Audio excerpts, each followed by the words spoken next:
In your first video, we saw scenes about Hawaii, how you like it and how beautiful it is. And I heard you say that you're taking home unconditional love. Can you explain that? Yes, I go out to the winds and put it in my heart. I go out to the ocean and I put it in my heart.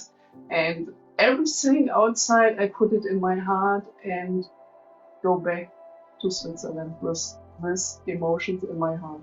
Can you transfer this to your clients? Yes.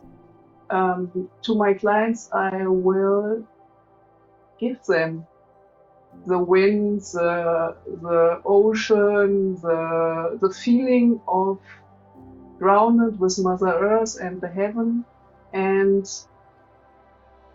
tell them that it's a way to feel that, to become a version to feel it more and more.